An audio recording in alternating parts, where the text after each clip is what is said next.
You've finally gotten everything you've dreamed of, a beautiful marriage and a wonderful child to complete your family. You're celebrating your birthday and a financial win for your business when a night of joy turns into a horrific nightmare. Hi everyone, welcome back to my channel. My name is Kimbyrleigha, and if you've never been here before, nice to meet you. And if you have been here before, I'm sure you'll be excited to hear about our long-standing and very loyal sponsor supporting this video today, and that is PDS Debt. I'm going to say what I have before, and I hope you give them a minute of your time because you may be a lot like me and many other people who have watched me talk about PDS Debt, and this may help. I've been working with PDS Debt now for a few months, and every time I talk about them in my videos, I continue getting the same feedback. What I hear is that you wish that you would have looked into doing something about your debt sooner. We all know finances are a very stressful topic, and sometimes it's just easier to ignore it. I've done it, but if you're ignoring your debt, it's likely that you are missing out on thousands that you could be saving in interest and monthly payments with PDS Debt. The thing I love so much about PDS Debt is their customized zero interest option for anyone struggling with credit cards, personal loans, medical bills, and collections accounts. Also, PDS Debt is giving all of you a free debt savings breakdown just for completing the 30-second online debt assessment at pdsdebt.com/Kim. You will receive a full breakdown of all the interest you shouldn't be paying each month and multiple options on how they can help you get rid of it. This is the exact type of program that helped me get rid of all of my credit card debt, and I don't even use credit cards anymore. So I really think you should give it a try if any of these things sound like you. If you're making payments every month on your debt and your balances aren't going down, then this program is for you. PDS Debt rolls all of your payments into one low zero interest monthly payment. Everyone with over $10,000 in debt qualifies, and there is no minimum credit score required. If you have bad credit and fair credit, it's accepted. You can save thousands in interest and fees and pay off your debt in a fraction of the time. In closing, I just want to remind you that PDS Debt is offering a free debt analysis to all of you just for completing the quick and easy debt assessment at pdsdebt.com/Kim. It's pdsdebt.com/KIM. You can take back your financial freedom today by visiting pdsdebt.com/Kim. And thank you so much once again to PDS Debt for making this video possible and supporting this channel. Now, let's get into the case for today. I forgot I have one more thing for all of you, and I wanted to thank you so much for supporting my channel. I'm almost to 310,000 subscribers. I'm honored to be here to do all of this with you, and I'm happy to announce I just got a brand new camera, a brand new lens, and a brand new microphone. So I hope everything is looking the best it can, sounding the best it can, and it is all because of you. So I'm very thankful, and everything that supports this channel, I help to buy new things for my set, lighting, cameras, etc., so that it sounds better and looks better for you. I try to be here every week for you, do the cases that you like to hear about, so that's why I'm here today. And today, I have yet another case out of Florida. And my best friend helps me pick some of these cases, and she always says, like, how are they all out of Florida? I don't know. But I promise this was not on purpose whatsoever. As I was going through suggestions from all of you, this case just stuck out, and I really wanted to cover it. The horrific and heartbreaking events in this case occurred in an area of South Florida called Coral Gables. It's about 7 miles away from Miami, and being from South Florida myself, I've always been told that anyone living in Coral Gables is not just a millionaire, but a multi-millionaire. Coral Gables is an affluent part of South Florida. The neighborhoods have these wide roads, beautiful trees lining them, manicured lawns. It's basically the Beverly Hills of South Florida. I mean, these are the kinds of yards that you would see sculptures in the bushes, and all the roads are named after Spanish and Italian towns. The architecture is from the Mediterranean Revival, and there's all kinds of beautiful plazas, parks, there's fountains all over the town. It's beautiful. It's also the home of the Biltmore Hotel, and I don't know if you've ever been to one of those, but if you haven't, you're missing out. You do need to take a trip. I went to the one in North Carolina. just look at this. Look at it. It is just luxury, absolutely gorgeous, a great experience. And Coral Gables is also a great place to shop and eat and have a cup of coffee. Has really cute little cafes all along this area called Miracle Mile. You might have been there before, you might have heard of it, but I just want to show you a picture of this because I do this to paint a picture of what it's like to live in these areas, to be a part of this community. The Miracle Mile is a shopping district. There's all kinds of art galleries, boutiques, restaurants, movie theaters. It's kind of like an outdoor promenade. There's always something fun going on, but it's going to cost you. It's definitely not somewhere you would go if you're trying to save money. And there's something else that I really love about Coral Gables, the Venetian pool. This is a very popular tourist destination. And I'm going to put it up on the screen because I want to show you what this looks like. I always dreamed about going here. It's a Venetian-style lagoon, and it's carved out of coral rock. It's a really historic landmark, and it just has little caves, stone bridges, waterfalls, and I just always thought it was really cool that the water looks green. Not many people are ever going to say that they can afford or experience Coral Gables, and the family we're going to be talking about lived here. So now that you have an idea of what it might be like to live in Coral Gables, let me introduce you to the family that did, the Sutton family. Susan Merrier met John Sutton back in 1974 on a blind date. They were just smitten with one another, and it was like love at first sight. Everything was moving really fast, and within just a year, Susan became Mrs. Sutton, and the pair had a very similar upbringing. John's father worked at Westinghouse Manufacturing Company, and John's family lived in a really nice little suburb in Pittsburgh, Pennsylvania. He grew up living the American dream. They had a nice house with a really big backyard, a pool, and he felt like he never really wanted for anything.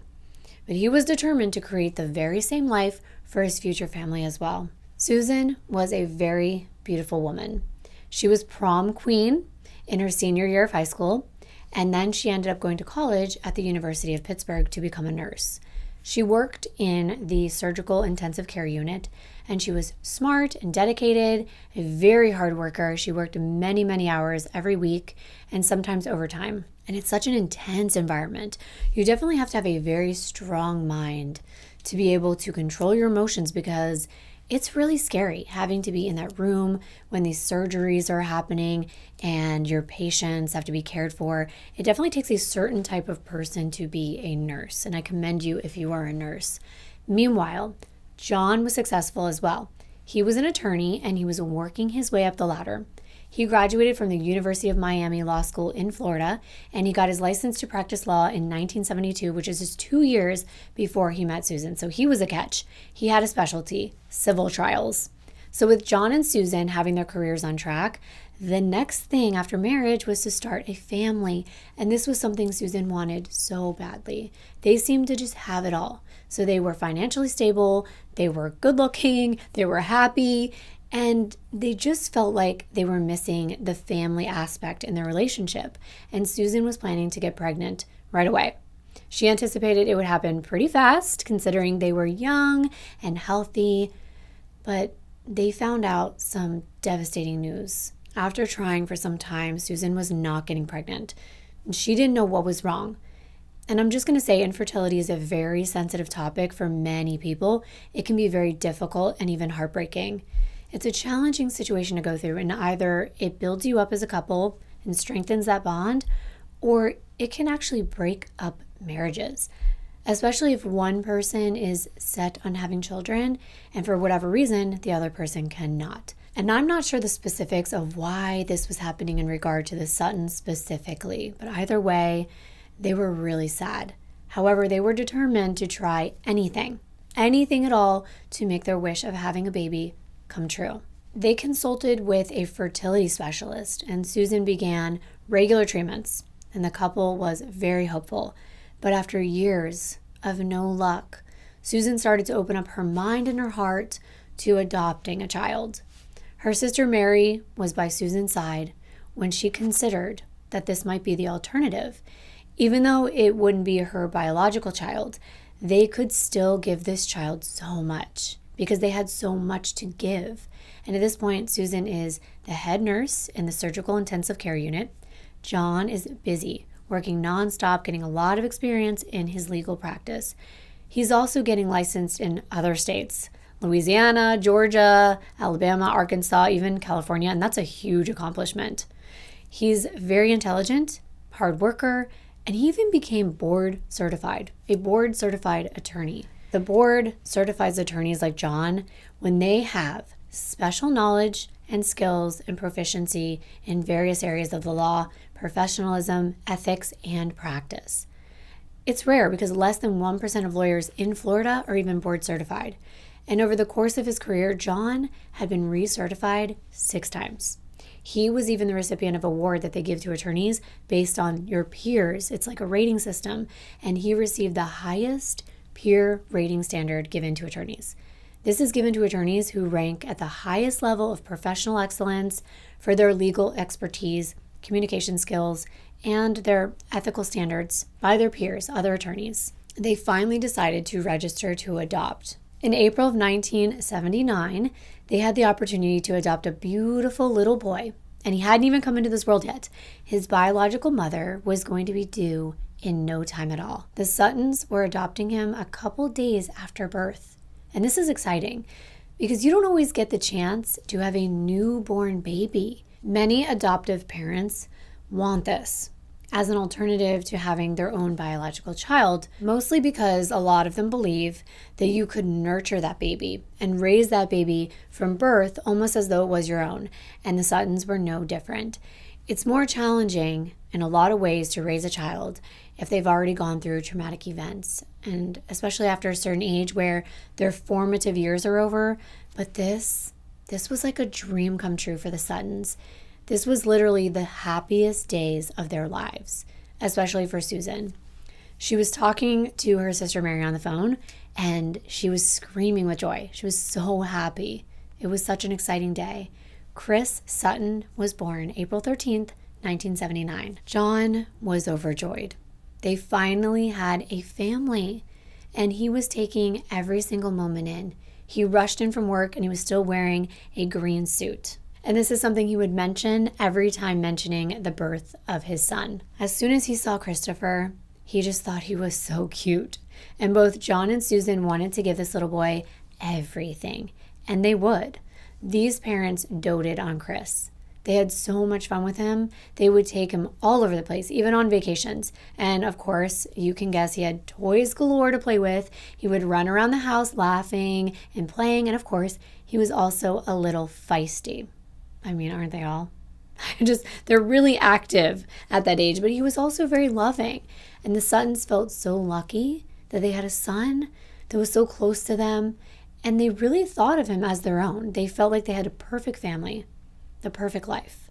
And Chris was the only child, so he got a lot of attention, as much as they could give him. As a matter of fact, Susan quit her job so that she could stay home full time and be with Chris. But a little over 6 years, almost 7 years, they felt like they wanted to add something more to their family, someone.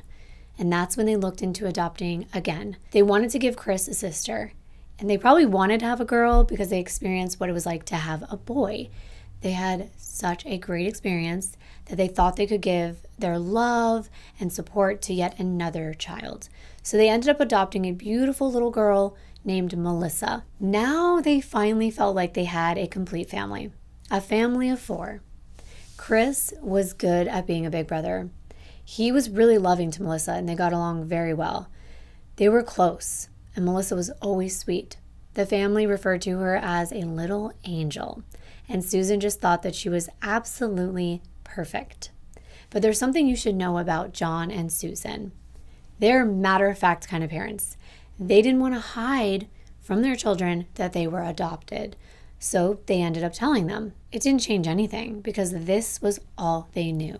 Even though the siblings were not biologically related, they were there for each other growing up, especially when you have an older brother who's 7 years older and already been through everything already. So he was 6 feet tall, 200 pounds in his teens. Yeah, he was a big boy, so he would defend his sister. Whenever someone was making fun of her at school or giving her a hard time, he was not afraid to go right over there and make sure that she was protected. And as you could have guessed, knowing what you know already about the Suttons, they give their children everything, every opportunity, anything they can, every necessity, anything they could have wanted and needed, especially because both of them grew up in families that didn't have them wanting for anything. They wanted to do the same for their children. Some might call it spoiled because there are things that many people might not agree with. Like Chris got older and his parents would pay for things like his car and his apartment. And some children can come to expect those things. But as a mom, and you might be able to relate, I know how hard it is to say no sometimes because you want to support your children until they find their own way.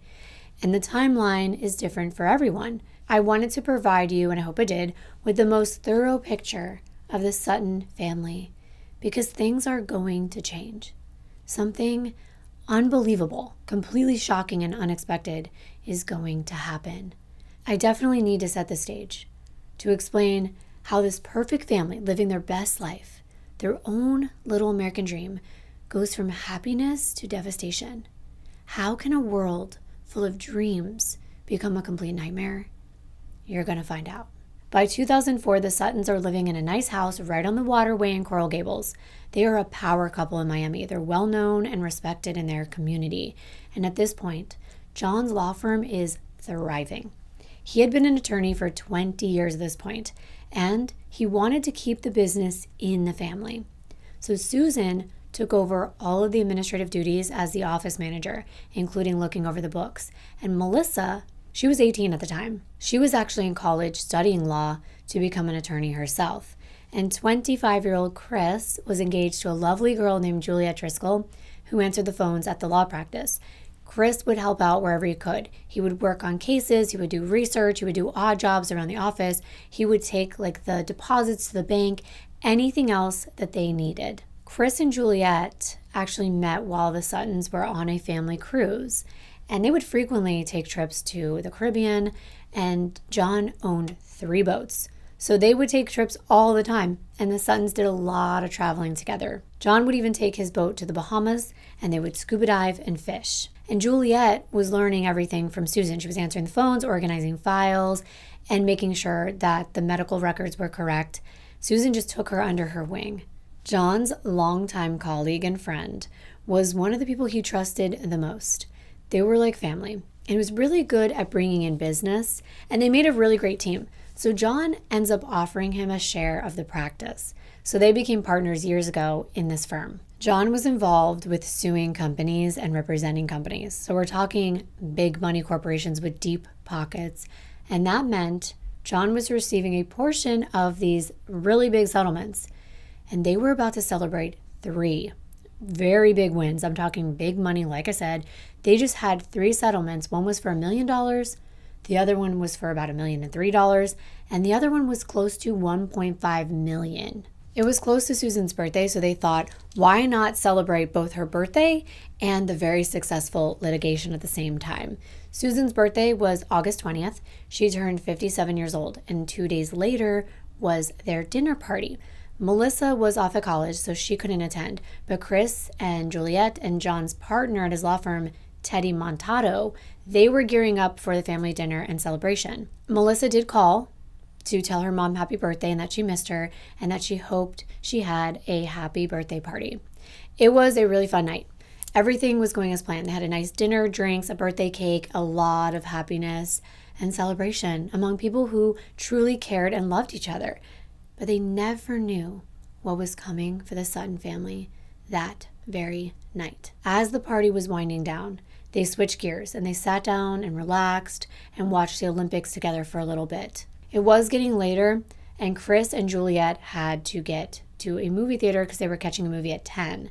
So around 9:30, they say goodbye to everyone, and they're on their way. Just 15 minutes later, Teddy said goodnight as well, and he leaves. Pretty soon thereafter, John is tired, so he's getting ready to head to the bedroom. Susan was just taking care of last-minute things around the house. Then she was also going to head to bed as well. Just a really ordinary night for this couple. John let the family dog Snickers out to go to the bathroom real fast, but when he called her to come back in, she wouldn't come.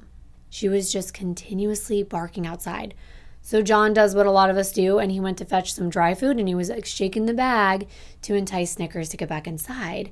But he was also looking out there to see if anyone was out in the yard, but he didn't see anything. And he finally managed to get her to come back inside, and then he heads to the bedroom to watch a little bit more of the Olympics before going to sleep. Now, you might relate to this. John snored, and therefore Susan was not able to get much sleep when she was in the same room.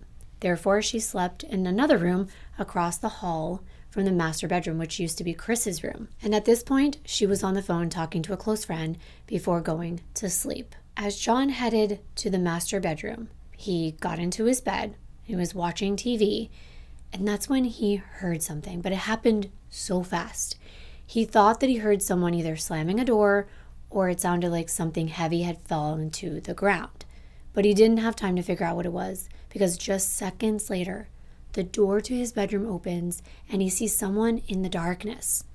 Someone wearing a black hat, a black shirt, and black pants. And without hesitation, the person comes in, raises a firearm, and starts to fire at John.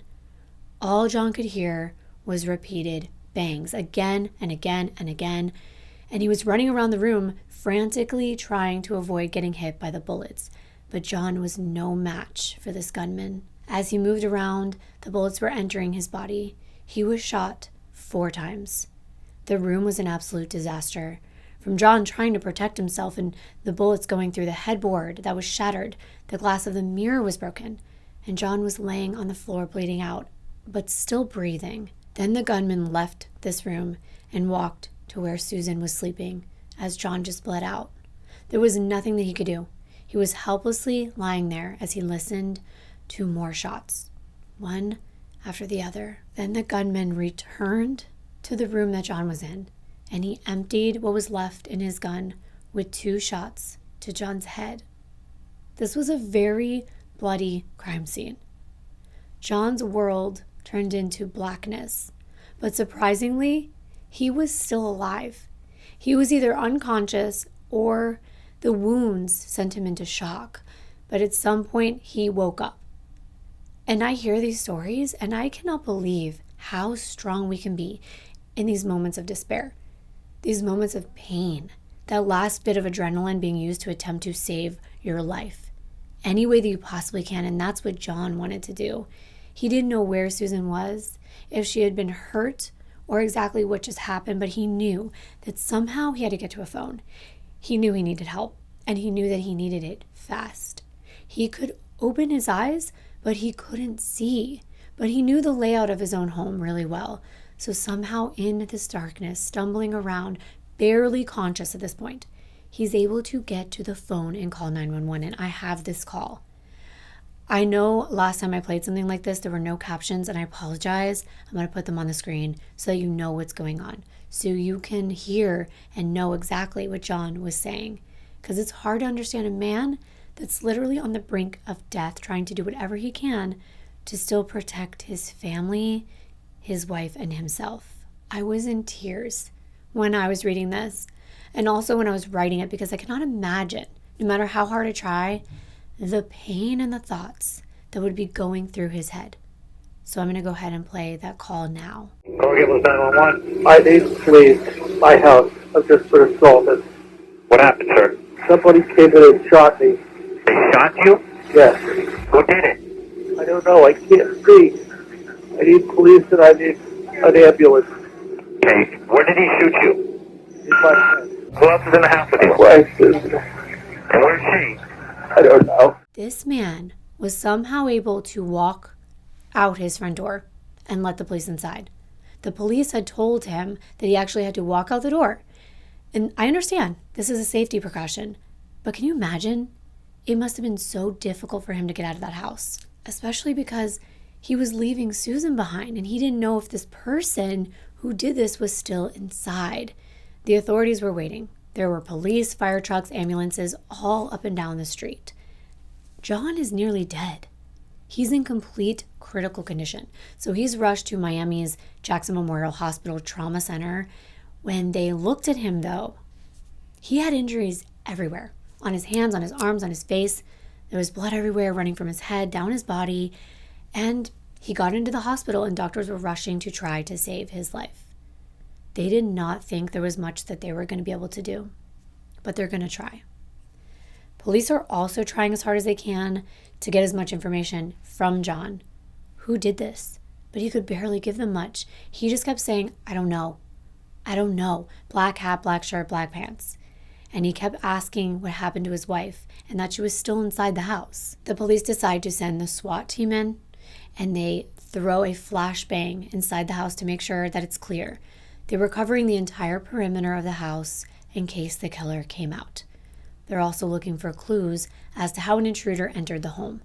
The patio door that leads to the pool was open, and they think that this is how the intruder got in. It was a sliding glass door, especially because this door appeared to be pried open a little bit, but they didn't know if it was already kind of like scratched up like that for years or whether it just happened. Meanwhile, other officers are heading down a very long hallway toward the bedrooms. They're going room by room, making sure that they're all clear. It's a pretty big house. You have to go down this long hallway to get to the portion of the house where the rooms are. And as the officers made their way down this hall, they saw shell casings, broken glass, and blood. They still hadn't been inside to find Susan, but they were about to. At the very same time John was in the hospital, they were reading his last rites. Officers finally opened the door and walked into the bedroom that Susan was in, but they didn't see anyone. What they saw were dressers and bureaus, all kinds of belongings on them. There were wallets, money, rings, and expensive jewelry, and nothing was taken. Everything seemed to still be in its place. So they take note of that. They're wondering, was this a home invasion? What exactly happened? And where is Susan? They get closer to the bed, and it's covered with blankets. But they notice that there are bullet holes in those blankets. They know what they have to do. They have to take those blankets off and find out what's underneath. And it's heartbreaking. It's shocking. But as they remove the blankets, they find Susan. The blankets were being clutched in her hands, as though she'd pulled them over her head to try to hide or block the bullets. But we know you can't. And they hit her anyway. She was lying on her back, and there was a bloody phone beside her. And it looked as though she dropped it when she was trying to pull the covers over her head. So preliminarily, they look her over. They notice that she has a wound on the lower part of her face. And I don't know if I can even say this on here, but one of her eyes wasn't in the position that it's supposed to be in, and there were things coming out of the socket. There was a wound on her forearm, and the bone was showing, and more wounds on her torso. It was just completely devastating. They don't know who could have done this in a neighborhood like this, in a community like this. There are hardly any violent crimes here. Why would this family be targeted? Because that's definitely what it looked like. It looked targeted. It did not look like a robbery. Nothing in the house was disheveled or gone. Expensive rings were there, like I said. It just looked like a person came in with the intention to kill the Suttons. And that's it. Susan's body is transported to the coroner's office for an autopsy. But there's something else going on. John is in emergency surgery, and after examining him, doctors find out he has 6 wounds. 2 were to his head, 1 from his right temple that went out his lower jaw. He also had the tip of one of his fingers shot off. It was his ring finger. And 1 bullet went right through his right thumb. The last one went into somewhere in his rib cage. When the police got the call and saw the scene, without knowing John's condition, they initially thought this could be a situation where John planned to hurt Susan and then turned the gun on himself. But it went wrong. That was why he was sleeping in another room. He went in, took care of her, and then shot himself. However, he's a lawyer, and perhaps he wanted it to look like someone came in and did this, so he planned on hurting himself to make it look like someone else. But then they found out about his injuries. That didn't match the theory, especially because of his defensive wounds, but nobody would be doing all that. In fact, he had such intense wounds to his head that they had to rule out both of those theories. It was bad. The morning after her parents had been shot, Melissa had no idea. That was her first day of college. She was beginning her classes as her dad was clinging on to life and her mother was deceased. What's actually pretty shocking is a friend called her to send their condolences. And she's like, what? The first thing that went through her head was that her father might have had a heart attack. But of course, she's shocked to find out exactly what's going on. And at this point, I think she knew very little about what actually happened, just that both of her parents had been shot. So she's frantically calling everyone that she possibly can think of. She even calls her mom and her mom's friends. And finally, she calls Teddy. He doesn't answer the first time. And when she calls her brother Chris, he doesn't answer either. But she's finally able to get a hold of Teddy. And Teddy is fully aware of the situation by this time. And he has to break the news to Melissa. Then he drives to go get her and bring her back to Miami. Later that morning, Chris arrives at the scene. And he sees police cars all around. And he tells him, I've missed calls today and I was informed that something had happened. And then they break the devastating news to him that his mom is dead. And he is visibly shaken. No one expects to hear this, especially the day after you have this beautiful dinner with your mother and now she's gone. So the tears are just welling up in his eyes and he couldn't control his emotions. He just rushes to get to his father's side. They're finally all at the hospital, and of course everyone is completely devastated. They're made aware that Susan didn't make it, but that their father was still alive. However, doctors told them, though they tried to do their best during a 14-hour surgery, they could not save his eyesight. Too much damage had been done in that area of his head, and sadly, he would never see again. He was blinded by his injuries, and that is devastating. To think that a successful lawyer is probably never going to be able to practice law or to live the life he did before. To be the father that they knew, but he was alive. And they sat by his bedside just talking to him, letting him know that they were there. And he was going to have to find out about what happened to his wife of 29 years. When Melissa walked in, she didn't even recognize him. He was completely disfigured. It was a gruesome thing for her to witness. But Melissa could tell it was him because of his hands. And that made me sad. It's sad to be able to remember your father's hands and know that he's right there, but to not be able to truly see him through the damage. John was in a drug-induced coma, and in the following weeks, John began to slowly wake up. At one point, he was finally able to speak just a few words, and he asked Melissa, "How is Susan doing?" Melissa wasn't able to tell him the truth. His life depended on him being as stress-free as possible in this horrific situation. So she just merely says, well, she's not doing quite as well as you. They're working on her in another room. To think that he has no clue. Sometimes I believe it's pretty harsh to hold in the truth and allow him to hold on to that happiness and hope in his heart for nothing. But I understand medically it's vital to his survival. Investigators had been visiting John every day, waiting for him to talk, trying to piece together what happened and who would want him and Susan dead. But every time they came in, he had a tracheotomy and he was on heavy medications, so there was no way for him to speak. Meanwhile, they're interviewing the family and the friends as well as the employees of John's firm. And we know his family were the main employees. They said that it could be anyone. The type of work that John does creates a lot of enemies out of ordinary people, especially when he wins certain cases. But Juliet, Chris's fiance, has some important news to share. Their first real lead in the case. A woman that was not named had lost a case due to John winning for his client. She lost a pretty significant amount of money and was not happy, to say the least. In order to pay the judgment, officers came to her local business and confiscated everything. And just a couple days before this attack, the woman made threats on John Sutton's life and everyone inside his office by saying, "I'm going to go in your office and shoot it up." It was 3 days since the murder, and police are canvassing the neighborhood, and they get this clue that might be connected to this woman. A neighbor thinks the perpetrator took off in a boat. Yes, because they heard a boat going fast on the waterway. The killer would have gotten out unseen and quickly. Since the waterway is in back of the houses, no one would have heard or seen a car out front.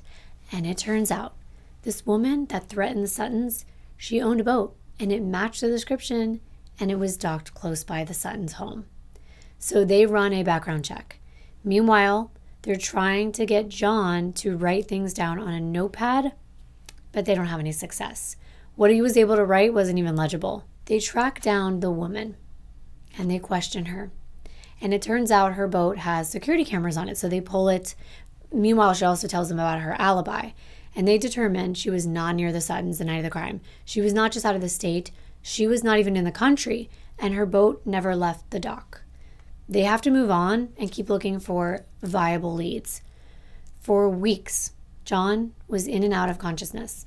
His family and friends were gathering around, comforting him, and waiting for him to become fully alert and awake so that he could finally go home. What's really frustrating is that the crime scene yielded almost no clues. They had determined that the killer made entry into the home from that sliding glass door. They were not sure if it was already open or if it had been pried open. There were no fingerprints, no murder weapon, no DNA. But they do find bullet casings that belonged to a 9mm handgun. And there was one other thing investigators wanted to know. Who was Susan on the phone with? They believe this may lead them to the killer. When did she hang up? Was it before she was killed? Or did the person on the other end hear something? Well, they're about to find out because they don't need to look very far. Investigators are going back through reports from the night of the crime in the hope that they'll discover more leads. And they find out police had seen Teddy at the scene of the crime the night of the murder. But not only that, he was there before the SWAT team even got there. They estimated he was there within 30 minutes of the crime occurring. And this is very unusual. How did he know something had happened? They hadn't even told anything to the news stations yet. There was no coverage. And I don't know if you know this, you probably do from watching true crime. A lot of times, perpetrators will come back to the scene of the crime or meddle in the investigation, and they try to be helpful and insert themselves into the case in order to gain inside information. And investigators know this, of course. So they also find out from Teddy that he was just there the night before the crime occurred. They think back to that sliding glass door. Could he have left it open that night so he could come back in and hurt his law partner and his wife in order to keep all of the settlement funds? It was very plausible. He was brought in that night for questioning. I mean, of course he was. Now, something I did not mention was that he was very distraught at the scene. He appeared to be shocked. He seemed like he couldn't believe what had happened. Plus, it gets even more suspicious though. He was the one on the phone with Susan that night, yep. And police get a very bad feeling right away. They think it's extremely odd that John's law partner, who was just there, was on the phone with a married woman. There's got to be more to the story. However, when they probe him about why he was speaking with her, he just simply explained that he's known this family a very long time. They are close friends. Even though his relationship is professional, they're like family to him. Investigators had already been informed from other sources that Teddy was Susan's best friend. I mean, is it unusual for a married woman to have a guy best friend? Let me know. You may be someone who does. You may fully understand how this could be normal, or maybe not. You tell me. Can you just be friends? I've always wondered that. Like, can you just be friends? Then there's another shocking fact that Teddy tells police. He heard the gunshots. He says he was on the phone when the intruder came inside Susan's room and shot her. Can you imagine? He said all he heard was a loud bang and that he thought it could have been gunshots. Then the line went dead. He tried to call Susan back, but he didn't get an answer, so he rushed to the house to see if she was okay. Police were not convinced, but the investigators are able to gather more information after getting a picture of what Teddy explained happened on the night of the crime. They asked Melissa, who had reached out to Teddy to find out what happened to her parents, and she's adamant that Teddy was telling the truth. He was not involved. She said it was impossible. She explained that they work together and they're always talking about work, even late at night. Her mom does this all the time. She reiterates what other people said. Teddy is my mom's best friend. We call him our godfather. He's like a relative. They spend holidays together, birthday celebrations, everything. Investigators want to believe this, but there's something else that's really bothering them. When police brought him into the station, he immediately lets them know that he's carrying a firearm, a 9mm firearm at that, the same caliber as the weapon involved in this crime, the one that is still missing. What's worse is Teddy explains that he was using his gun that day. He says he's a professional skeet shooter, an expert marksman.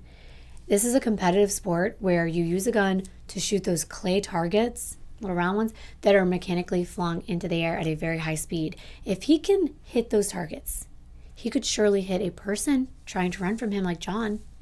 So this raises a red flag. They think, really? Is he trying to explain away gunshot residue that may be found on his hands or on his clothing or his body? It's looking bad for Teddy, despite supposedly being Susan's best friend. As they say, you keep your friends close and your enemies closer. Teddy has a motive, money, the means, and the opportunity being close to the family. They can tell there's something up with him, and they are determined to find out what. So they ask him to take a polygraph test, and he agrees. At this time, they take his gun and they send it in for testing to see if the casings at the scene match. But Teddy's polygraph proves he's lying. He fails a portion related to his relationship with Susan, and that's when he admits what police already suspected. They were more than friends. So what's going on here? This is getting deeper and deeper. They are trying to come up with a new theory. Did he have a reason to hurt Susan? Was she going to tell John about their affair? Would that have caused a rift in John and Teddy's professional relationship and maybe he would lose the practice? Money can be more powerful than love or sex. So they press him, and he finally admits to the affair. But he says John had no idea. However, he does have an alibi. They run his phone records, and he was at home when he called Susan on the phone. So the records match. He couldn't have been in two places at once. Could he? Plus, the casings do not match the one from the murder weapon. So they finally tell him that Susan is dead. They were waiting for his reaction. It could be telling. They could tell if his response was genuine, and it was. He was torn up, then scared. He thinks maybe he's the next target. They clear Teddy as a suspect at this time. When Melissa and Chris realize that the killer may be someone close to them, maybe a former client whose case didn't go well, or a person that feels that they got screwed over by their dad's law firm, Chris begs the hospital to use a fake name for his dad. He's afraid that the person who did this is going to come back and end John's life if he finds out he's still alive. That's actually a very common protocol. They usually don't release the name and list a patient under like a John Doe if there's a chance, because it's attempted murder, that they're going to come back. The investigators have to do their due diligence. They have to check on everyone's alibi. So they speak to Melissa and Chris. We already know Melissa's like 5 hours away at college, and Chris was at a movie with Juliet, and he even has a ticket stub. So the investigators, they go to the theater and they look over the security footage and they confirm that Juliet and Chris were nowhere near the home at the time of the crime. By early September, John is completely coherent, and he's doing as well as he possibly can considering the circumstances. He had gone through a number of life-saving surgeries, and at this point, he just wants to go home. John recalls a week after his arrival when he's finally able to speak, and he was coherent enough to listen to the doctors at the hospital give him the devastating news that he would never see again, and that there's nothing they can do. Of course, as all of us would be at hearing this, it was hard for him to take in. He couldn't believe what they were saying, and it was sad. The bullet destroyed his right eye completely. He lost that one. And the other bullet severed his optic nerve in his left eye. So even though it's still physically there, it doesn't work. However, it's almost a miracle that this man survived. Doctors said if the bullet would have been just an inch or two to the left or the right or down or up, he would have been dead. Then they give him even more devastating news. They informed him that Susan didn't make it. He broke down. This is his wife, his partner of almost 30 years. And he couldn't help but talk about and think about what an amazing person she was, a great mother, a dedicated nurse. He talked about how intelligent she was, her confidence, how he was so proud of her for being who she was. She was the type of person that took up violin lessons at 40 years old, always trying something new and trying to better herself. And shortly thereafter, they drop another truth bomb on him. Susan was having an affair with Teddy. It was like he was literally living his worst nightmare. He was heartbroken, especially thinking that Teddy was the last person to speak to her.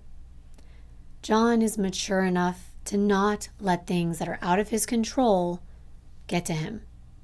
He can't go back in time. He just has to move forward one foot in front of the other. He's got to reclaim his life. The first step is getting out of the hospital.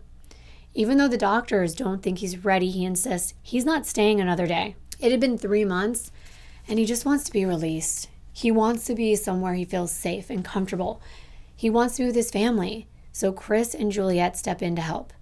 It was too hard for him to go back home to where this violent crime took place. Instead, he recuperates at Chris's Coral Gables townhouse that was nearby.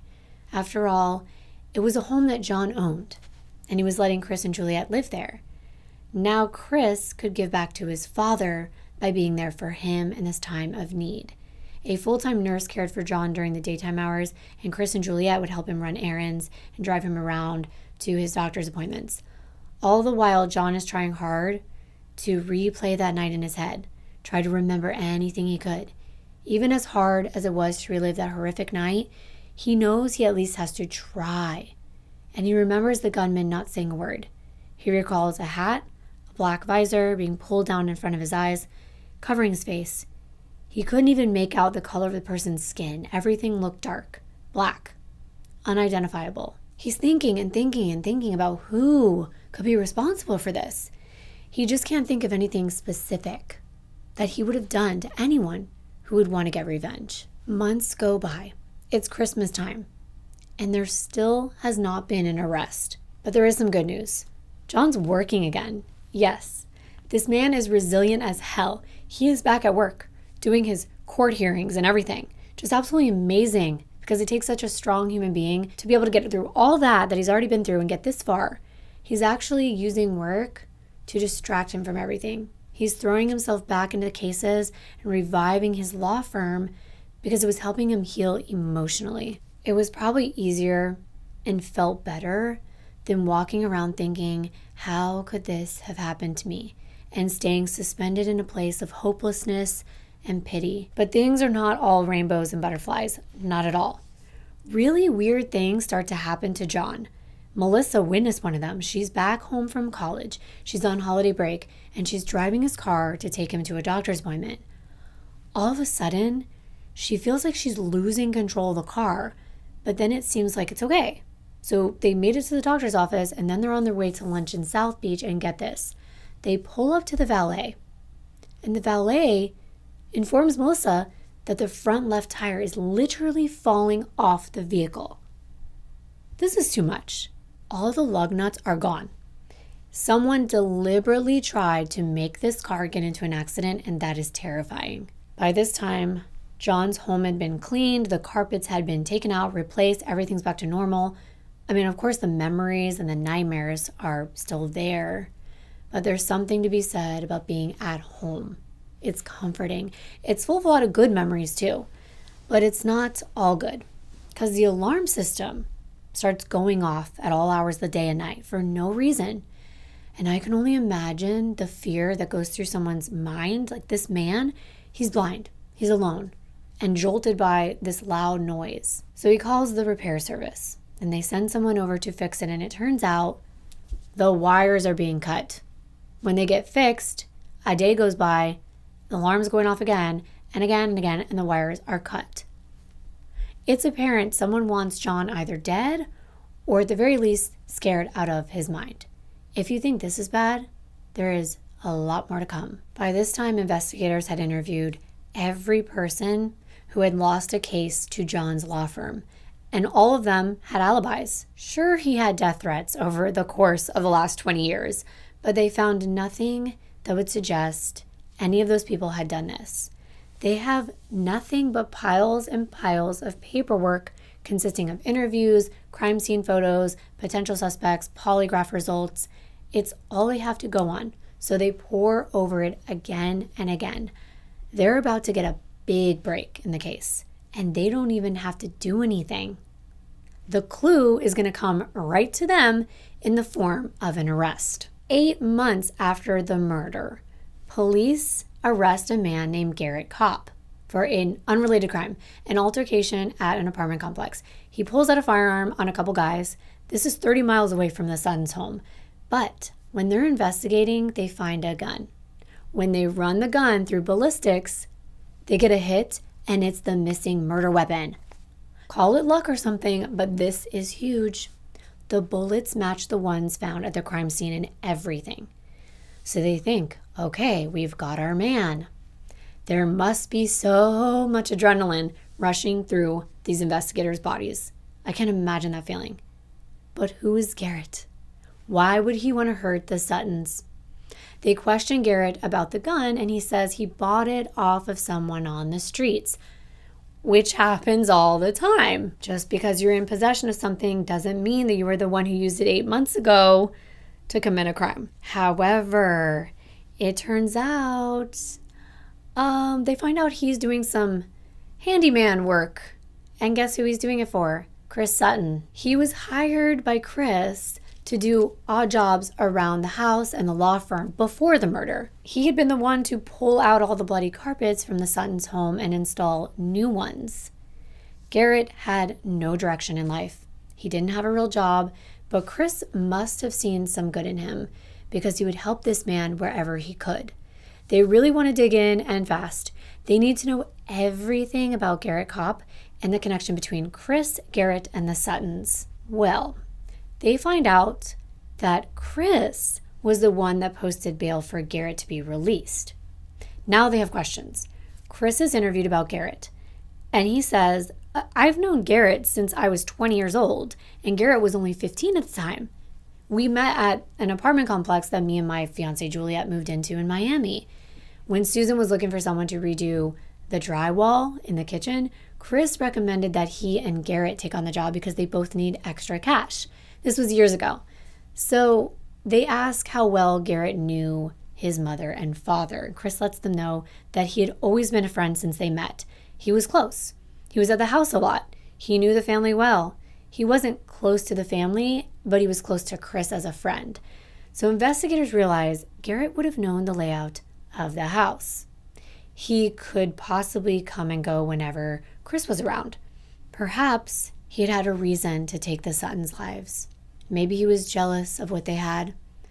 Maybe being around this picture-perfect family had wore on him over the years. And with these recent settlements, it could have been his breaking point. The best time to somehow get his hands on that cash. They have more and more questions, one of which is who helped him.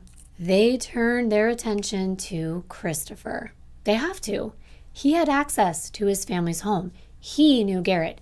He helped Garrett by bailing him out of jail. Why is he so seemingly indebted to Garrett? They dig back through piles and piles of records, and they pull out Chris's phone records, and man, do they find something. Something compelling. Something that points to Chris being a little too connected to Garrett. Something that definitely didn't sit well with investigators. You'll probably understand why. There are 300 calls between Garrett and Chris in a 1-month period. That's a lot. Why? Not only that, on the day of the murder, there were 13 phone calls between Garrett and Christopher. Okay, that's not too bad. I mean, if they're friends, some of us talk to our friends a lot. I know I do. I can probably count 50 to 100 text messages a day. But it's suspicious enough for investigators to go deeper. Garrett called Chris an hour after the shooting, almost the exact moment that the movie was over. Why? They go back to the security footage from the night at the AMC theater in the parking lot, and sure enough, they actually see Chris answering his cell phone. He just gets right on his phone. There's nothing to implicate Chris, and they can't prove that he knew anything about what happened. Garrett could have done this to cover his own butt, and he could have been acting like this was some sort of alibi. Maybe he had been calling Chris so much to try to get the perfect opportunity to get inside his parents' home. They just don't know, but they need to find out. There was one red flag when talking to Chris when he got to the crime scene. Now they're thinking of it. It's like adding up to them. The police notified him that his mother was deceased and that his father is in critical condition. Well, after hearing the news, he sounded almost too eager to let police know he was at a movie. He offers them the ticket stub like, look, I was at a movie. It was kind of premature. These are your parents. There's police and SWAT teams surrounding your home, and you're talking about offering a ticket stub? He wasn't even asked for it. They had no reason to assume anything at this point. Maybe it was nothing. Maybe he was just trying to be helpful. But they're convinced that something doesn't add up. They've heard from Chris, and now it's time to hear about Chris from people that know him the best, his family and friends. More than a few people who knew Chris growing up said that investigators were on the right track. And that surprised him, but then again, not really. They knew something more was going on here. What they found out throughout this investigation opened up so many doors to things you just wouldn't imagine were happening behind the closed doors of the Suttons' home as they lived this idyllic life. We've heard about how much the Suttons wanted a child, how thrilled they were to get to adopt Chris, how in love they were with this little boy. But that was then. Investigators find out Chris was no angel. By the time he was 13, his behavior completely changed. Why do you think that happens to teens? Because my daughter's turning 11, and it worries me. Is it hormones? I don't know. But in Chris's case, he started doing poorly in school. He wouldn't do his work in class. He wouldn't do his homework. He just wouldn't seem to pay attention, or maybe he didn't care. His parents chalked it up to him going through a phase. He would even say, I'm in my goth rocker phase. The Suttons try to be supportive parents and just let it go, like many other parents do. They think this too shall pass. But it didn't. It only got worse. As time went on, more and more behavioral issues emerged and criminal offenses. He was just past 13 and he was picked up for vandalism. He kept getting expelled from every school the Suttons moved him to. He just had so much anger and aggression. He would come home and kick and punch holes into the walls of their home. He would destroy things. He even attacked Susan on multiple occasions. One time, he chased her around the house telling her he was going to kill her. He pushed her up against the wall and choked her. Luckily, he let her go. But this was extreme. This was not normal behavior. So the Suttons sought help for their son. This would be a tough one. He's not part of them biologically, but on the other hand, they raised him. They could think a few different things. He was born this way, or somehow they made him this way. Was he too spoiled? Why didn't Melissa have these issues? Was it because he was a boy? Is it because he's going through puberty? They needed an expert opinion, and they got a lot of them. From psychologists, psychiatrists, pediatricians, internists, you name it, they tried it. Eventually, he was diagnosed with ADHD. But further, one psychologist said he was conduct defiant or had oppositional defiant disorder. And wow, was I interested in what that meant. And I can't just gloss over it. I think it's important to note. It's defined as a behavior disorder, of course, and it's mostly diagnosed in childhood. HopkinsMedicine.org says, children with this disorder are uncooperative, defiant, and hostile towards peers, parents, teachers, and authority figures.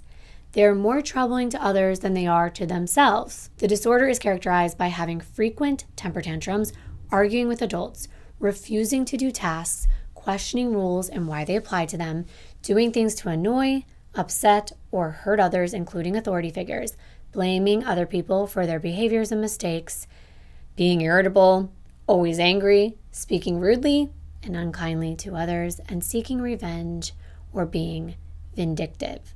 Okay, I'm not a professional at all, but doesn't this kind of sound like every teenager, or at least many? Maybe they don't exhibit all of these characteristics, but to me, it seems like the harsh reality of teenagers going through some of the changes that occur in their bodies. I'm most likely watering it down, but not on purpose. I just know I went through things like this as a teen and I couldn't explain why. Researchers don't know exactly what causes this disorder. Some say it's because of attachment as a toddler. They don't learn to have enough independence and they're too emotionally attached, so they act out when they don't get the same amount of attention. The other theory is that the behaviors are mirroring negative reinforcement methods that are used by parents to attempt to correct the child. When the child acts out, they're not punished, they're coddled, and the parents make excuses, and therefore they do this again and again for attention and a reaction. But the Suttons were worried about their son. They wanted to know what their options were.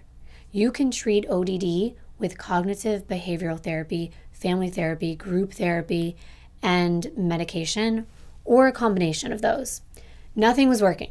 The next thing they knew, him and two friends caused $50,000 in damages to a teacher's home. They couldn't control this kid. When they tried to ground him, he would get angry. And the final straw was that he pulled out a .22 rifle that belonged to John and he walked in the living room. He aimed it right at Susan and Melissa. Now, John knew it didn't have a clip in it. It wasn't loaded. But Susan and Melissa didn't know that. And there was just fear that swept over their faces, and they were in absolute terror. They were scared to death. And what did John do? He sent him to his room. I guess when I read this, I expected that they were going to do more, but they wanted to give him another chance, or two, or three. But it got worse. At age 16, something even more worrisome occurred. Susan found a letter written by Chris. And in this letter, he detailed how he wanted to kill Susan and John for their inheritance. When they questioned him, he goes, "Oh, don't worry, I was just joking." Really? Why would you joke about something like that? Well, maybe because he was on drugs. He was buying, doing, and selling drugs too. It was too much. They didn't actually believe that he was capable of taking their lives or harming them, but they didn't want to find out. Finally, one doctor told them that they better do something and fast because Christopher had psychopathic tendencies. They had to do something, so they did. They researched places to send unruly teenagers, boarding schools, retreats, treatment centers.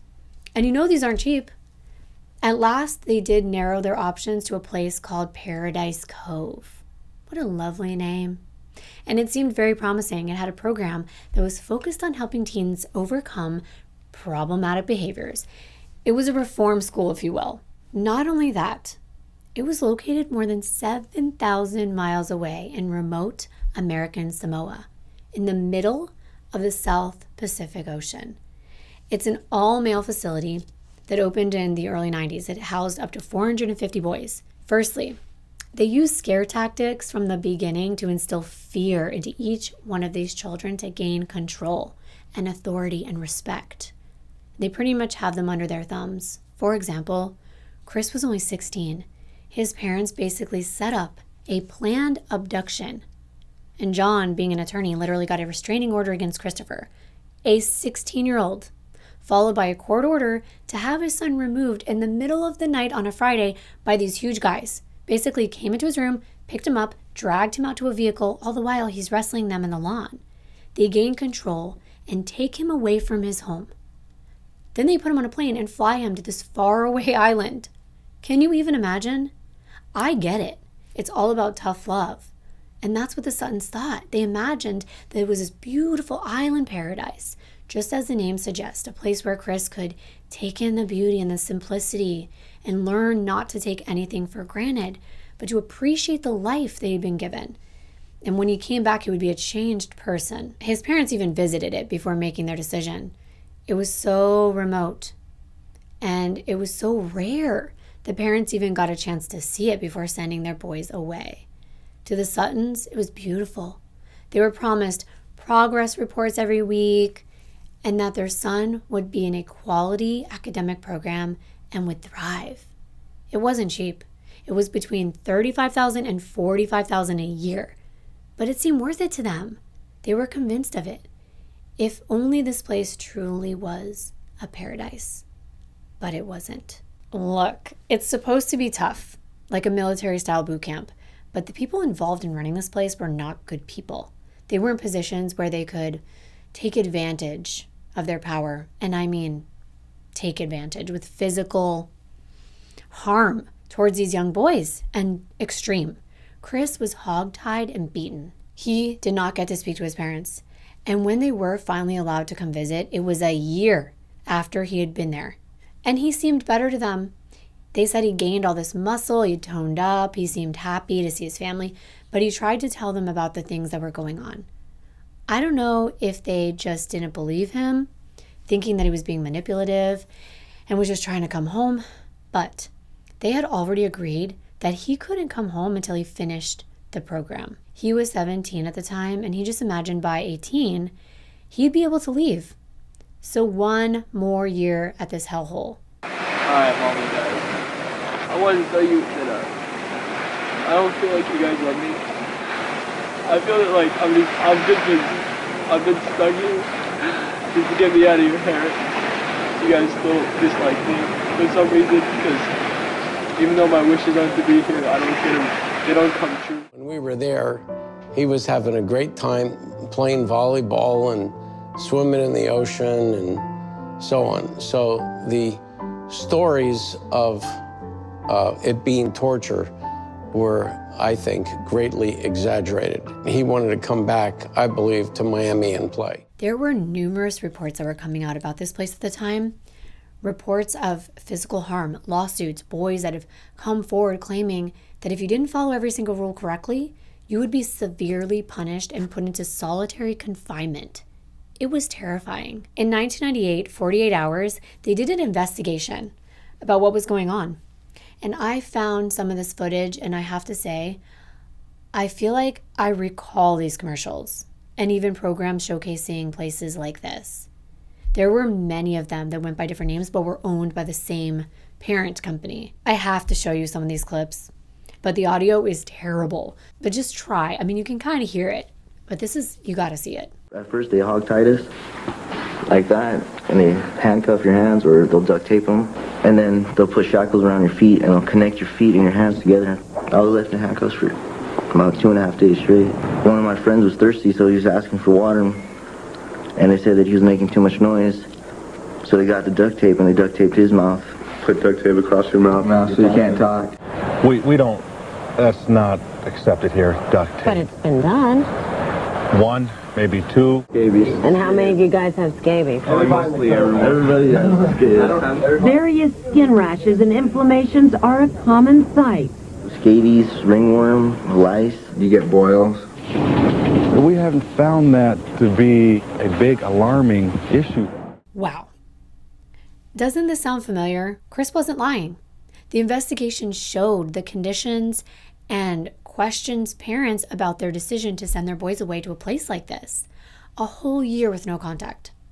The parents had their reasons, like this mother. He is committed to not being responsible to anyone or anything, any authority, and specifically to me. Failing school, he just lost a job because of drug use at the workplace. So it's a real downhill spiral. I know he loves me, but he certainly can't get to that now. And they've offered me the promise that he can, and he will. And I'm holding on to that. You just heard what she said. They offered me the promise that he can and will be better. I feel for her. I really do, but I feel bad for her son too. Is this the right course of action? That's the question. This was an hour-long episode of 48 Hours, and there was so much to it. I really think you should watch it after this. I'll link it below. It's here on YouTube. There's just so much. I wouldn't be able to say it all here, but I think you're going to get a clear picture of what Chris went through. One thought I had was, can I blame the Suttons? How was this place advertised? Was the wool just pulled over their head too? Or should they have done more to find out what was really going on? I don't know. We won't know. But what's certain is this place was not good. Tough love, we hear it all the time. And that was the main phrase that was used over and over by this program and many others like it. You got to give them tough love. If you love them, you'll save them. It's the last-ditch effort in many of these parents' minds. Maybe the parents are even brainwashed as part of the plan, because clearly these men running the program want to harm these boys. Here's a clip of a boy that's being taken from his home, just like Christopher was at 5 a.m. Where are you? Get out of my room. Get out of my room so I can talk to my mom. What's going on? We need you to get up and get dressed. Why are you guys here at 5 in the morning? So I don't take anything? No, they can't. Oh no, you'll have stuff. Why are you all in here? Going out this way. Just a second. Just real quickly, like I said, procedure. We're going to have to load your arms to the car. The car is the only time that we have to do it. Anything like that. He is completely confused. He has no idea who these people are, where he's going, why they're there. Let me know your honest opinion. I can see both sides. And I try not to be too harsh on parents sometimes, because sometimes they feel they have no choice. They truly do it out of love. But on the other hand, I personally don't know if I could do this myself, so I want to know your thoughts. Maybe you have had an unruly teenager, and maybe you did send them away. My boyfriend's parents did. They sent him away to an all-boys military school. I know it happens. Look at these living conditions. They sleep on a straw mat that's probably only about 1.5 inches thick, and a number of boys are in the same room. There's a strict rule, like no talking at bedtime, and the meals, I gotta say, look at this, I saw flies on it. It's terrible. That is not something that I would eat or feed my child. Some things are okay, like I like the exercise aspect. I like that they're on a schedule. They have sports like volleyball. That's good. And some schooling, I guess. The idea is, with all the time spent on these activities, they won't have time to stop and think about doing bad things. Plus, they're punished if they do. As they say, idle hands are the devil's playground, meaning if you don't have anything to do, it's likely you're going to get in trouble. But what's not okay is the boys having to not only ask permission to use the restroom, but someone has to watch them go. Listen to what this boy says. Wait, you have to ask permission just to go to the bathroom? You have to have somebody watch you. Okay, no. There are also levels to this program. You see these little skirts that they're wearing? The color garment signifies what level you're in. They have to complete 6 levels to graduate from the program, and they gain seniority and more privileges as they move up, which sounds fine to me. Here are some of the categories that they either need to master or learn not to do. Things like not disrespecting the staff, not being late, no horseplay, no inappropriate comments, and a lot more. When they stay in line and pass to the higher levels, they're able to call home and listen to this one teen saying he waited 7 months to be able to talk to his parents. When's the last time you talked to your parents? Last month. But I waited 7 months before I earned the privilege. And get this, for as much as parents are paying, there's no formal instruction when it comes to education. These boys are learning at their own pace, and they're responsible to teach themselves the material. There's no certified teachers, just people that are there to assist them if they need. Education is definitely not the #1 priority at Paradise Cove. I don't know what is. It's pretty controversial when it comes to how this money that they bring in is being used, and clearly not for the facilities, the food, the clothing. So what's it for? The owner gets nervous when 48 Hours asks him.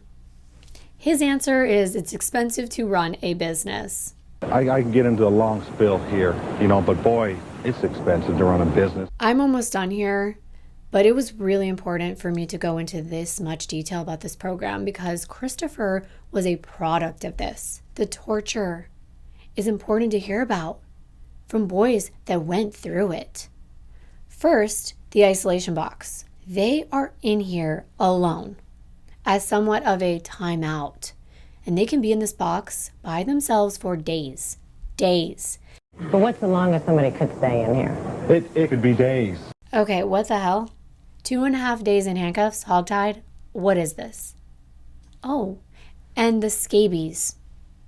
Seriously, this place is way too much for me to handle. They don't even have licensed therapists. Scabies. And how many of you guys have scabies? Mostly everybody has scabies. Various skin rashes and inflammations are a common sight. Scabies, ringworm, lice. You get boils. We have haven't found that to be a big alarming issue. The owner denies many of these allegations, but they're true. There have been major lawsuits and investigations, and eventually Paradise Cove was closed by the Samoan government. This is how we do it here. It looks like there's only one temperature of water. There is. It's cold water. Nothing close to what the boys are accustomed to.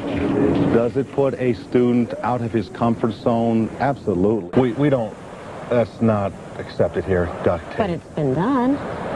One, maybe two. There were all kinds of things, a number of hospitalizations, food poisoning, and that's what prompted the investigation to begin with. Let me take you back to what happened to Chris. He spent 2.5 years at Paradise Cove. When he arrived, they tied him up with duct tape. They took him up to a mountain and they left him hogtied and unable to move. He thought he was going to get out of this place at 18, like I mentioned. No. His father, being a lawyer, had a judge sign an order that even if he turned 18 and could legally make his own decisions because he was an adult, he had to complete the entire course before he was allowed to leave. Finally, a day after his 19th birthday, he was allowed to return home. And once back in the normal swing and routine of things, the Suttons felt that he was doing much better. He graduated from high school, and as kind of a treat, the whole family went on a cruise together to the British Isles. That's where he met Juliet. She was from Boston. She was a lovely girl, 17, and Chris was 19. And the Suttons were hoping that she could keep Chris in line. A year later, they get the couple a place to live in Miami while Chris attends college and Juliet begins working at the law firm. Susan was like a mother to Juliet. She taught her things like how to dress, what type of makeup to wear, that sort of thing. And John was also very supportive and kind. It was like she was part of the Sutton family. So it was devastating for her to learn about what happened to them. So what does all this have to do with the murder of Susan and the attempted murder of John? So what? Chris was a troubled teen. He was sent away to this awful program, but that was years ago. It doesn't make him a murderer, or does it? Well, remember friends of the family and even Susan's own sister Mary telling investigators they need to look into Chris? Not to mention his bestie is in possession of the literal murder weapon. Well, as Chris started getting back into the groove with his family, things were okay for a while, but he wasn't exactly a changed person. Some people don't fully change. They learn to adapt, but deep down, they never forgive. And it seemed like Chris held a grudge against both of his adoptive parents. There were times when he said they didn't love him. If they did, they would never send him away like that. But when the investigators asked John if he thought that his son could do this, he said no. He didn't believe it. Now Chris was around him all the time. He's helping him. John's blind. They thought there may be a cause for concern, especially with the odd occurrences, but they needed more proof, more connections. They did more research into what Chris had been like after Paradise Cove. Well, he was still angry. He would get into fights with Susan all the time about money. He was still doing drugs, and as a matter of fact, his good old friend Garrett would be overdoing them with him. They even sold drugs together as well. So investigators tracked down some former Paradise Cove residents, and they tell them that Chris was definitely pissed off at his parents for sending him there, but even more, he said that they are going to pay with their lives for what they did to him. But that's when he was a teenager. Don't some teenagers say that kind of stuff when they're really mad? Like, I'm gonna kill you. Doesn't mean they're serious. So they need to talk to someone who knows him really well that has more of a recent history of his behavior and his intentions. So they turn to Juliet. And I mean, Juliet is engaged to Chris. It's someone that loves him and he loves her back. So what's the story? Well, Juliet does admit that Chris was very upset about what happened to him. She met him right after he came back and said that he had a resentment towards his parents and what happened in his past, but it was different now. He was happy.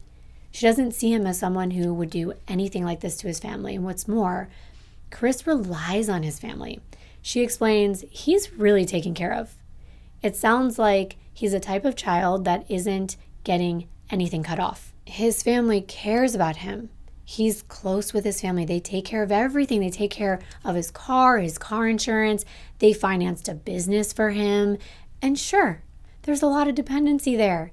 Even though some might think at 25 years old, he should be doing that himself. But a lot of times, children who grew up in a wealthy family tend to be a little coddled and spoiled. And Chris was no different. However, they needed even more information. And that's when they talked to Susan's sister, Mary. She was one of the people that said, you need to look into Chris. So why? Well, there were reasons, a lot of them. But the most recent reason is because of what he said at Susan's funeral. He just nonchalantly is talking about the way his mother died. He said, someone came in, they shot up the house, they went down the hallway, they shot my parents, my father got shot 6 times, my mother was shot 5 times. It was like he even knew about what happened that wasn't even released to the media. When this was going on, Mary felt this feeling in her gut. It's like when your stomach drops, and she looked over at him and she just had this intuition about her sister, and she said to herself, he killed her. He's the one that did it. Intuition isn't proof, but it is interesting. And there's something else. Mary just says that there's something missing about Chris. He's not like other people. There's just this feeling you get around him. And it's also interesting to me because he has a fiance that doesn't feel that way. But maybe he treats her differently because, we know there are a lot of serial killers that are married with children. They didn't kill their wives. While they're out there doing these criminal acts, they're still able to be loving to the people who they want to love. But there was evidence of a connection between him and Garrett. So now they need to dig in and figure out what's going on. They call Garrett in for questioning. He was arrested for the murder of Susan and the attempted murder of John Sutton. He's brought in and went through a grueling interrogation. And he just denies everything over and over again. It wasn't my gun. I didn't do it. I don't know who these people are.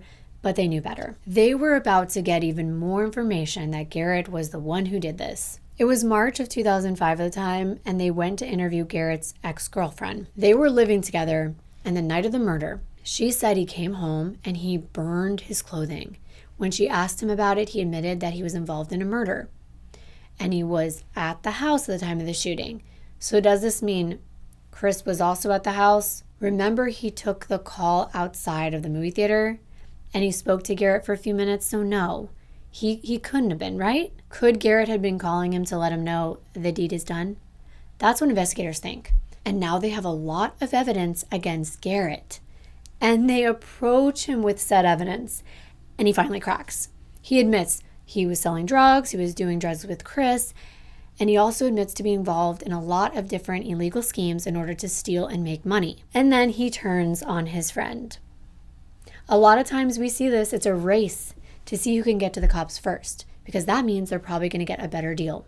They're going to get some plea deal for testifying against the other person. He says there's a conspiracy. He told police that Chris conspired with him to kill his parents. And then he starts admitting everything.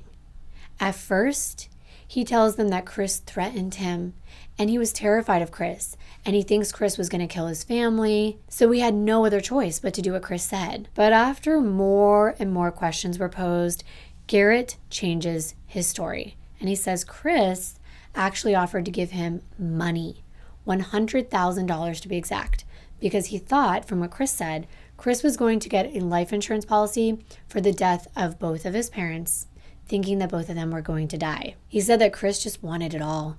He could never get enough, and he wanted to punish his parents for what they did to him. Well, they're about to drop a bombshell on John. They go to him and tell him, we've got good news and we've got bad news. The good news is we know who the shooter is. The bad news is your son is implicated in this crime. The feeling that John must have felt. He said he didn't think Chris had anything to do with this, but this is a man who saw his son holding a .22 rifle to his wife and daughter and merely told him to go to his room. He didn't trust his son. Even when he came back and he had him doing jobs around the law firm, he wouldn't give him a key to the law firm or the key to their home. It's not as though John was in denial. They told him that the man who shot them was Garrett. He wasn't actually surprised. He never had a very good impression of Garrett. But you're still shocked. You're shocked about all of this, all the way around, that this could even happen to your family. And then it's your own son, someone you gave everything to. They have a lot of questions for Garrett. They want to know exactly what happened. The first thing he says is that he can draw them a map of exactly where his route was to the bedroom, where he was standing when he pulled the trigger. Meanwhile, they're still investigating Juliet, and she's starting to break more and more. It comes out that she's always thought Chris might have had something to do with it. Before she said she didn't, and now she says she does. Even though his anger had subsided towards his parents, she knew about that journal entry and how he wrote about the way he would kill his parents and make them pay for what they had done. On March 26, 2005, a warrant was issued for Chris's arrest, but they couldn't find him. A while later, they get a call. It's from some guy, and he says he read that Chris was wanted for murder, and there's a man who looks like him that's trying to buy his truck in cash. The investigators trace the phone call, and it comes up to a gas station. The caller tells police he thinks this guy is trying to get the truck to get out of town. Well, the Miami-Dade police team goes to the gas station and surrounds it, and they see Chris. He's one of those people that thinks that he's way smarter than everybody else, and he's not going to get caught. He never thought this was going to happen. He was arrogant, but he throws his hands up because there's nothing he can do, and one of the cops heard him say, "I'm screwed." That was all he had to say. They had Juliet back in the interrogation room, trying to persuade her for more information. They pressed and pressed and said, "Listen, Susan was like your mom. She was a mother to you. She treated you right. And you're just going to let this happen. You're not going to give us more information." That's when she cracked. She just started bawling. She had been in that room for 13 hours. She said, "Okay, Chris said that he was going to do this for years now, for 6 years. She said he talked about doing this, but she truly didn't think he would. She knew he was furious at his parents. He wanted more and more money, and he felt like they owed it to him for what happened at Paradise Cove." She also admitted that Garrett was Chris's little do-boy, and he would do anything that Chris asked. It was hard for John to be convinced that his son was involved. And as an attorney, what does he want to see? He wants to see evidence, the reports that they had on his son. For 5 years, the prosecutors built their case against Christopher Patrick Sutton, but they did wonder how they were going to convince a jury that he conspired to do this. There wasn't any forensic evidence linking him to this crime. They can't know what was on those phone calls. How do they know it wasn't Garrett who really wanted to kill Chris's parents? Chris had a very good defense attorney, Bruce Fleischer. He was a very well-known defense lawyer in Miami.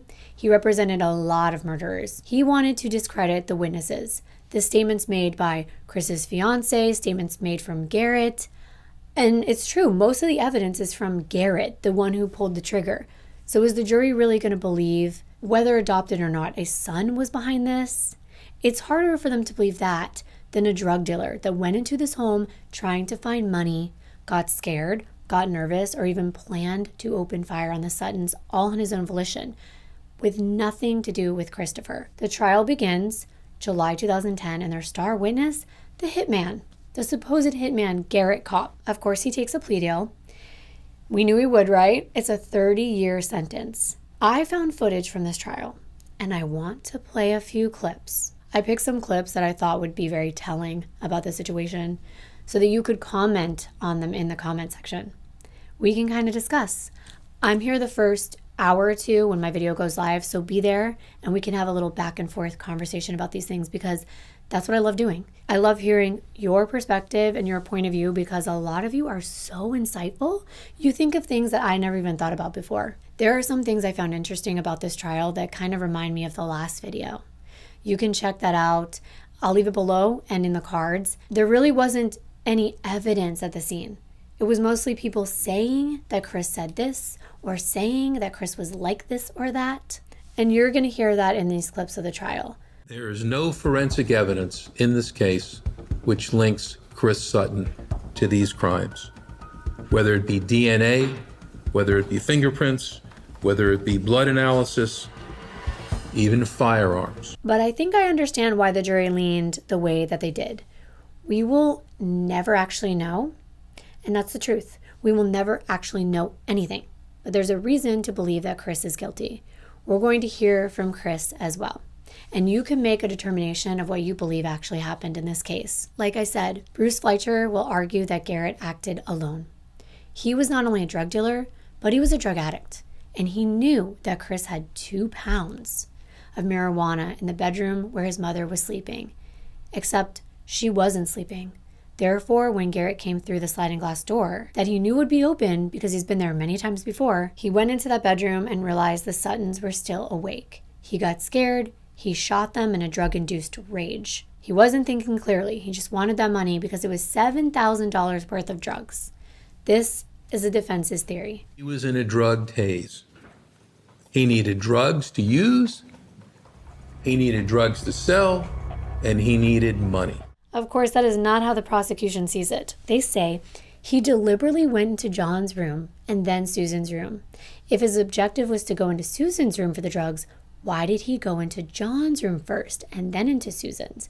Maybe he didn't want John to attack him. But if he was clearly on drugs, he could mix it up. He heard the TV on in there. That's what the prosecution says. He walked in there first. Why? Well, because this was the plan. Like I said, to take out John first. This is what Garrett said. If you'll please have a seat right there after you're seated. If you'll kind of scoot the chair forward, pull the microphone closer to you. Keep your voice up nice and loud so that all the members of the jury and the people here in court can hear you. Ms. Kagan, you may proceed. Thank you, Judge. Mr. Kopp, did you shoot to kill Susan Sutton? Yes. And did you succeed in killing Susan Sutton? Yes. With what type of a weapon? Handgun. Did you shoot to kill John Sutton? Yes. Did you succeed in killing John Sutton? No. Did you also shoot John Sutton with a handgun?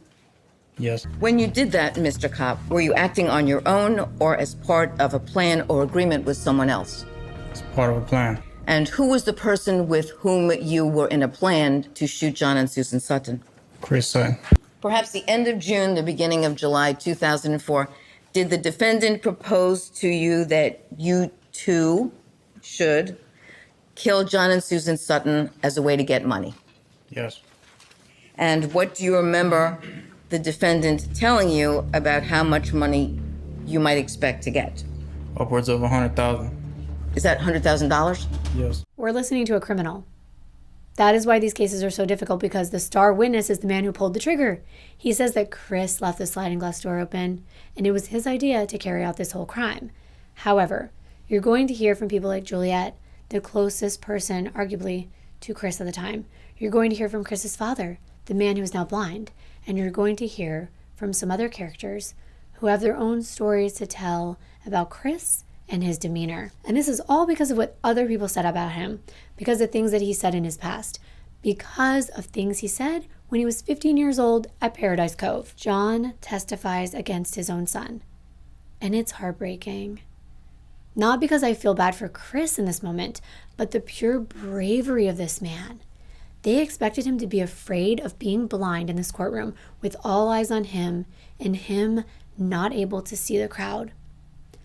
But this man lived in the courtroom. He breathed the law. He had been in this exact courtroom, as he put it, hundreds, if not 1,000 times.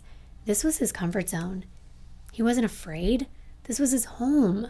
Here he is talking about that right now. He knew he had to do this. He understands the law. He knows why they're there. And as hard as it was, he did it. And the one thing to note is that Juliet says there was an argument. And you'll hear her say that, between Susan and Chris around the time of the killing. And it was about car insurance. Susan didn't think that she should still be responsible for Chris's stuff anymore. He's 25 years old.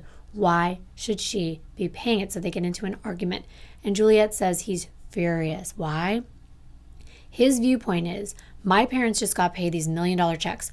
Why can't they just help me? They should be helping me. Here's a fact that I didn't know until I was listening to the court proceedings. Apparently, Chris was outside talking on the phone. Where? Out on the patio. What's in front of the patio? A sliding glass door. John says to Chris, come on in. It's time for your mom's birthday. It's time to eat cake. It's time to celebrate. What are you doing out here? That's interesting. Now you're going to hear from someone a little bit more reliable, Juliet. Here's what she had to say about exactly what the love of her life at the time thought about his parents and all about his alleged plan. What did the defendant tell you about his parents having sent him to a program in Samoa? That he shouldn't have been there that long, that he shouldn't have been there at all, that he was kidnapped. What did the defendant tell you should happen to his parents, or he wanted to happen to his parents because of them having sent him to this program in Samoa? He would say they deserve to die. It would be easy. He could find someone to do it. He could do it. It wouldn't be hard. During that time frame, which is within the few weeks before the murder, do you remember the defendant telling you that things would be getting better financially soon? Yes. Do you remember whether there were plans for a little dinner that Sunday evening? Yes. We went over, we had dinner. Do you need a minute? Wow. That's a very powerful statement. And like the prosecution had stated, she doesn't have a motive to lie. Or does she? Because Chris says and believes, supposedly, allegedly, from his standpoint, that the interrogation that lasted 13 hours broke her down. And in order for her to be safe from any kind of prosecution, at least in her mind, from what they were telling her, she needed to testify against him. Is it plausible? Yes, but true? I don't know. Because this was the woman who loved him, and she's willing to unveil all of these things. They asked her about the dinner party, and she just broke down. Her mind was probably racing, going back through all those memories, the smiles, the cheerful moments, the celebration, the happiness, and maybe she wishes she could go back to that night. Did she know what he planned to do? She says there is no way that people could actually think that she would ever let Christopher, or know that Christopher was going to do something like this and not turn him in or tell anyone. But this is the man she loved and adored at the time. I don't know. We'll never know. But of course, Chris says Juliet's a liar. She was threatened with all these different things, even the death penalty. She was going to go to prison, he said. I don't really know how that fits in, but this is what Chris says. That she's lying. Everyone's lying. Threatened with a death penalty. She was threatened with going down. But she's a liar, too. In part, yeah. But there was something the defense questioned. They asked Juliet, you didn't think he was going to do this, you said. And there was doubt in her mind. She doubted that he would even do this. So could he have just been speaking out of anger and maybe not intention? And maybe Garrett had heard him say this time and time again. So he thought, you know what? I can do this crime, and they're going to think he made me do it. She's absolutely right. No one knows except for him and Garrett. No. You didn't believe he was going to do it, did you? I'm still confused about the whole matter. I don't know if he did it or not. Nobody knows what really happened except for him and Garrett. Chris says he's innocent, and therefore innocent people are going to defend themselves. So he takes the stand. As you're going to see, he's going to get physically emotional when they start to ask him about what it was like when he was at Paradise Cove. How were you feeling physically during that time?